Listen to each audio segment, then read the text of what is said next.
Praise the Lord. और परमेश्वर का धन्यवाद हो कि उसने हम सबको जिंदों की जमीन में रखा।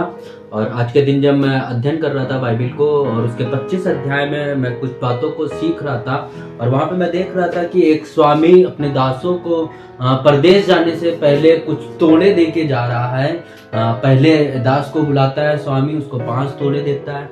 दूसरे दास को बुलाता है, उसको 2 तोड़ा देता है। तीसरे दास को बुलाता है, उसको 1 तोड़ा देता है। और उसके बाद वो परदेश चला जाता है और कुछ दिनों के बाद वो लौटता है और उसके बाद उन तीनों दासों से लेखा लेता है और क्या देखता है कि जिसको 5 दिए थे वो 10 लेके आता है, 5 और कमा लेता है। जिसको 2 देता है वो 2 और कमा लेता है। और वो स्वामी उन दोनों से बड़ा खुश होता है और उनको अपने राज्य में सहभागी कर लेता है और अपने आनंद में सहभागी कर लेता है, बाइबल बताती है। लेकिन बात आती है कि उस 1 तोड़े वाले के विषय में हम सब जानते हैं, हम लोग जो बाइबल पढ़ते हैं हम लोग जानते हैं कि वो 1 तोड़े वाले ने क्या करा कि अपना तोड़ा जाके मिट्टी में गाड़ दिया था। और राजा को जवाब देता है। तब जिसको 1 तोड़ा मिला था उसने आकर कहा, हे स्वामी, मैं तुझे जानता था कि तू कठोर मनुष्य है।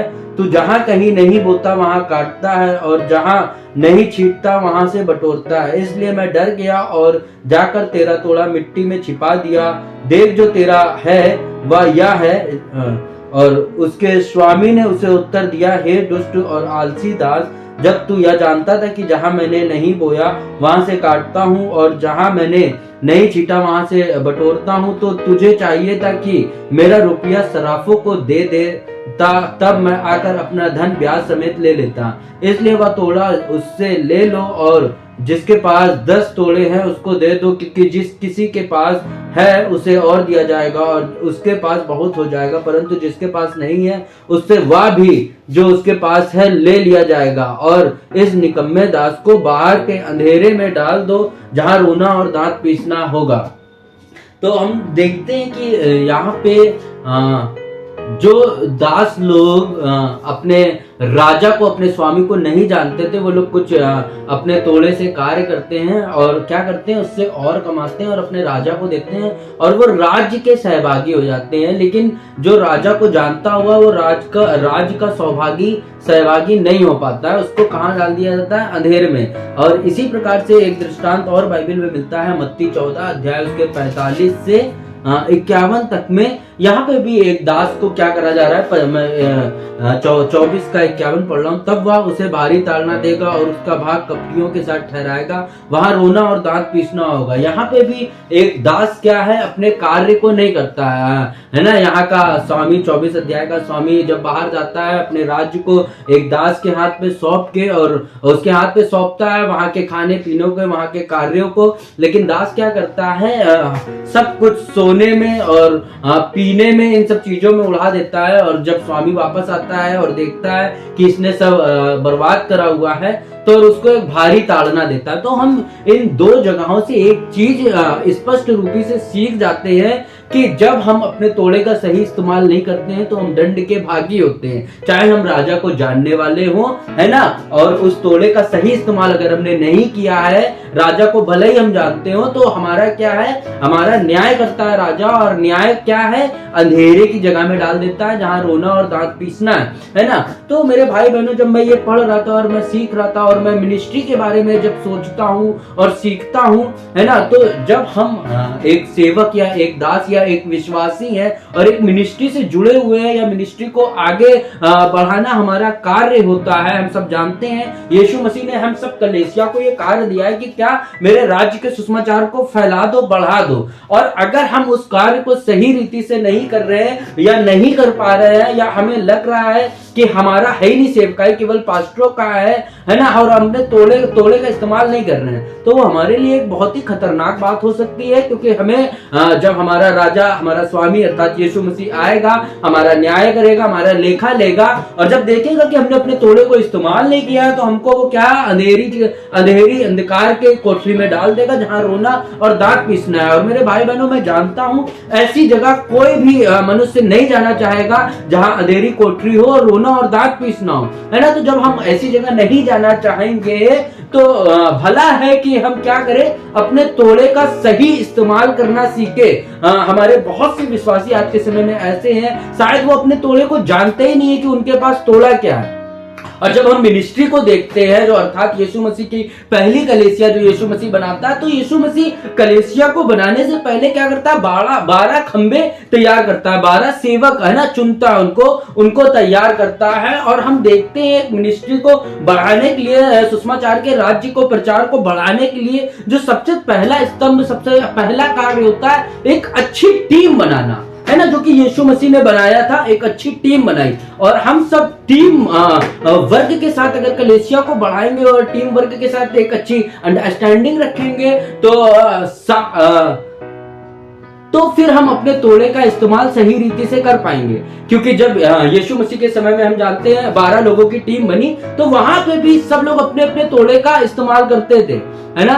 अंद्रियास की कलीसिया के विषय में, है ना, हम जानते हैं अंद्रियास क्या करता था, उसके पास क्या तोड़ा था कि वो लोगों को पकड़ पकड़ के लेके आता था, जहां पे जिस चीज की कमी होती थी पतरस को लेके आया अंद्रियास, और पतरस के द्वारा क्या 5000 लोगों की पहली कलीसिया प्रेरितों के काम में तैयार हुई थी।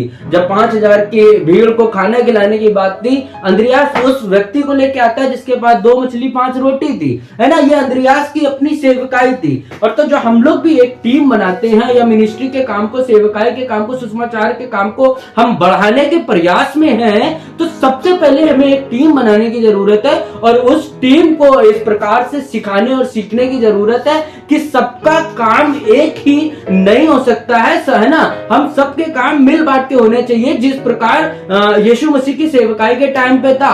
खाना बनाने वालों को प्रेरितों के काम में हम देखते हैं कि अलग चुना गया था, अर्थात वो पवित्र आत्मा से भरे हुए थे, और क्या स्टेफनुस सुसमाचार प्रचार को भी सुनाता था, लेकिन उसको खाना बनाने की सेवकाई के लिए विशेष तौर से चुना गया था, है ना। तो हमें भी सुसमाचार के राज्य के प्रचार में जब हम कार्य कर रहे हैं, तो सबसे पहले हमें अपने तोड़े को पहचानने की आवश्यकता है, और हमें एक टीम के साथ उस तोड़े को इस्तेमाल करने की जरूरत है। उससे क्या होगा कि हम अच्छी रीति से अपने तोड़े को इस्तेमाल कर पाएंगे और सुसमाचार के राज्य के कार्य को बढ़ा पाएंगे, है ना। तो अगर हम अपने तोड़े को अभी नहीं जान पाए, अभी हम नए आए हैं, या हमें समय नहीं मिला कि भी जानने का, हमने कभी कोशिश नहीं करी, तो अभी समय है कि हम अपने तोड़े को सबसे पहले पहचाने। अभी बहुत लोगों के मनों में ऐसे सवाल होंगे कि हम जॉब करते हैं, है ना, हमारे पास समय नहीं रहता है, पास्टर तो चलो फ्री है, कहीं काम नहीं कर रहा है। तो मैं बताना चाहूंगा, अगर आप पौलुस को जानते हैं, तो पौलुस भी काम करता था। बाइबल उसके बारे में बताती है कि वो तंबू को बांधता था, है ना, उसका व्यवसाय ऐसे चलता था, वो कार्य के साथ क्या करता था, सेवकाई करता था। तो अगर आप भी जॉब करते हैं और आप अगर पौलुस से ज्यादा बिजी हैं, है ना, हालेलुया, अगर आप पौलुस से ज्यादा बिजी हैं तो ठीक है, आप जॉब के साथ सेवकाई नहीं कर सकते। लेकिन अगर आप पौलुस से ज्यादा बिजी नहीं है, तो आपको पौलुस से सीखने की जरूरत है कि पौलुस ने अपने तोड़े को किस प्रकार से इस्तेमाल करा और परमेश्वर के राज्य को बढ़ाया। हालेलुया। और हमें ये बहाने बनाने की जरूरत नहीं है। जिस प्रकार 25 अध्याय में जब स्वामी चेले से बात कर रहा है, क्या कह रहा है, इसलिए 25 के 26 में उसके स्वामी ने उसे उत्तर दिया, हे दुष्ट और आलसी दास, जब तू यह जानता था कि जहां मैंने नहीं बोया वहां से काटता हूं, और जहां मैंने नहीं छीटा वहां से बटोरता हूं, तो तुझे चाहिए था कि मेरा रुपया सर्राफों को दे दे, तब मैं आकर अपना धन ब्याज समेत ले लेता, है ना। तो यहाँ पे हम देखते हैं, क्या वो सेवक जो अपने तोड़े को गाड़ दिया, वो कार्य क्यों नहीं कर पा रहा है, क्योंकि उसके विषय में लिखा हुआ क्या आलसी, दुष्ट और आलसी, है ना। तो हम लोग आलसी बन के बहाने ना मारे परमेश्वर के राज्य को, सुसमाचार को फैलाने के लिए कि हमारे पास समय नहीं है, या फिर हमारा ये कार्य नहीं है, या फिर हमारे पास कोई वरदान नहीं है ना, या परमेश्वर ने हमें बुलाया नहीं है ना। तो परमेश्वर देखो, अगर आपको चुना है और आपने यीशु मसीह को जाना है, तो आपका एक कार्य उस दिन से जुड़ जाता है कि आप उसके सुसमाचार को, राज्य को बढ़ाओ। और ऐसा परमेश्वर ने, यीशु मसीह ने हर एक विश्वासी जन भक्त को क्या आज्ञा दी है इस बात की कि मेरे राज्य को बढ़ाओ। जब तक मैं ना आऊं, मेरे राज्य का सुसमाचार प्रचार करो और उसको बढ़ाओ। तो मैं इस चीज को समझ सकता हूं, जानता हूं कि हर कोई, और ये चीज हम सभी को समझनी भी चाहिए कि हम सभी एक ही सेवकाई के लिए नहीं है, लेकिन हम एक टीम वर्क की तरीके सेवकाई को बढ़ाने के लिए हम सबका कार्य है। जिस प्रकार चेलों ने करा प्रेरितों के काम में एक बहुत अच्छा टीम वर्क चला, इसलिए आज सुसमाचार पूरी पृथ्वी के ऊपर पाया जाता है। और इसी प्रकार अगर हम भी एक टीम वर्क के साथ सेवकाई को करना आरंभ करेंगे, है ना, और एक अंडरस्टैंडिंग के साथ, तो हम सुसमाचार को फैलाने में कहीं ना कहीं क्या होंगे, सफलता को पाएंगे। हम देखेंगे अपने जीवन में प्रचार के कार्य को बढ़ता हुआ और बढ़ता हुआ। हालेलुया। तो हमें जरूरत है कि क्या, अपने तोड़े को सबसे पहले पहचानने की, और उसके बाद उस तोड़े को सही रीति से टीम के साथ इस्तेमाल करने की, है ना। सेवकाई हम जानते हैं, आप एक अच्छे प्रचारक शायद नहीं होंगे, है ना, या आप शायद एक अच्छे प्रचारक होंगे, है ना, शायद आप एक अच्छे प्रेयर वॉरियर होंगे, और शायद नहीं भी होंगे, दोनों चीज हो सकती है। शायद आप एक अच्छे भविष्यवक्ता होंगे, है ना, और शायद आप क्या भविष्यवक्ता नहीं भी होंगे। मैं ये बात दोनों चीज क्यों कह रहा हूं, जो अच्छा भविष्यवक्ता है वो क्या करे, अच्छे प्रेयर वॉरियर के साथ, अच्छे सुसमाचार प्रचारक के साथ, अच्छे व्यवस्थापक के साथ मिलके कार्य करे और परमेश्वर के कार्य को बढ़ाए, है ना। हम सबको इस प्रकार से कार्य करना है ना। हम एक दूसरे के वरदानों को, है ना, हम जलने की जगह, उससे चिढ़ने की जगह हम उसको सपोर्ट करना शुरू करें। जहां भविष्यवक्ताई की जरूरत हो वहां पे भविष्यवक्ता उठ के अपना कार्य करे, जहां पे सुसमाचार प्रचारक की जरूरत हो वहां पे सुसमाचार प्रचारक अपना कार्य करे, जहां पे प्रेयर की जरूरत हो वहां पे प्रेयर वॉरियर जाके अपना कार्य करे, है ना। जहां पे व्यवस्थापक की जरूरत हो वहां पे व्यवस्थापक अपना कार्य करे। और इस प्रकार से अगर हम कार्य करेंगे टीम के साथ, हम सुसमाचार के कार्य को फैलाने में सफलता को पाएंगे। और मेरे भाई बहनों, इससे संबंधित मैं एक उदाहरण को बताता हूं जो कि मैंने बहुत अच्छे से ऑब्जर्व करा, देखा। जब मैं एक घड़ी को देखता हूं जो कि हमें टाइम दिखाती है, और हमारा सुबह से शाम तक वो घड़ी को देख के ही दिन गुजरता है, हमारे सारे काम होते हैं। और उस घड़ी में क्या, कभी आपने एक बात को नोटिस करा, वो घड़ी में 3 सुई होती हैं, है ना, और तीनों चलती हैं, अर्थात साथ में चलती हैं। तब जाकर एक समय बचता है और समय बदलता है और एक समय आता है ना। एक समय चलता है, एक समय बदलता है, एक समय क्या होता है, आता है। और 3 सुई ये मिलकर काम करती हैं, है ना। और उसमें की एक सुई ऐसी होती है जो कि चलती हुई शायद दिखती नहीं है, चलती है पर वो दिखती नहीं कभी। और जब वो एग्जैक्ट एक समय पे पहुंचती है, उसी से टाइम की हम पहचान कर पाते हैं। जो सबसे छोटी सुई होती है हमारे घड़ी में, हाँ, वो कभी चलते हुए नहीं दिखती है, लेकिन समय की पहचान उसी से होती है ना। तो हमें भी इसी प्रकार एक टीम वर्क, जिस प्रकार घड़ी को हम देखते हैं वहां पर एक टीम वर्क होता है सुइयों का आपस में, है ना, वो साथ में चलती हैं, है ना। छोटी वाली अपना काम करती है, बड़ी वाली अपना काम करती है, मध्यम वाली अपना काम करती है ना। और क्या करती है, ये सुई एक समय को लेके आती है, एक समय को बदलती है ना, ये परिवर्तन करती रहती है ना। और इससे हमारे जीवन में क्या प्रभाव पड़ता है, इसको देख के हमारा जीवन कटता है, सारे कार्य होते हैं कि हाँ, अब सुबह 7 बज गया तो हमारा उठने का समय है ना, अब हमारा जॉब पे जाने का समय, अब हमारे स्कूल में जाने का समय, है ना।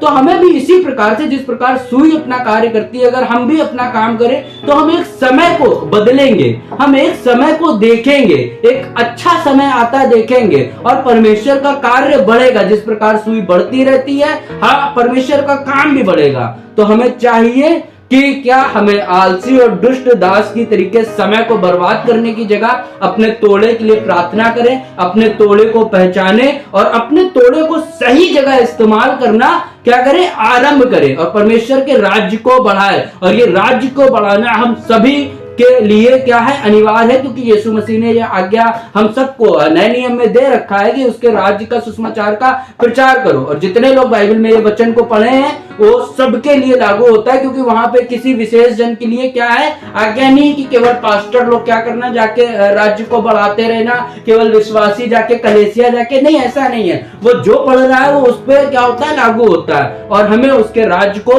बढ़ाना है। और अच्छा होगा कि हम एक अच्छे टीम वर्क के साथ, जिस प्रकार प्रेरितों की कलीसिया, जिस प्रकार यीशु मसीह की बनाई कलीसिया बढ़ी है ना, उसी प्रकार हम भी क्या करें, हम बढ़े। हम एक दूसरे की कमी को या एक दूसरे की क्या करें, ईर्ष्या, इन सब चीजों को नहीं देखें, है ना, लेकिन हम एक दूसरे के अच्छे तोड़े को, एक दूसरे को अच्छे क्या वरदानों को हम इंकरेज करें और उसको बढ़ाएं और उसको मौका दें। हालेलुया। तो हम परमेश्वर का एक क्या राज्य को बढ़ता हुआ एक बड़ा प्रतिफल पाएंगे। हालेलुया। परमेश्वर का धन्यवाद हो। सबको जय मसीह की।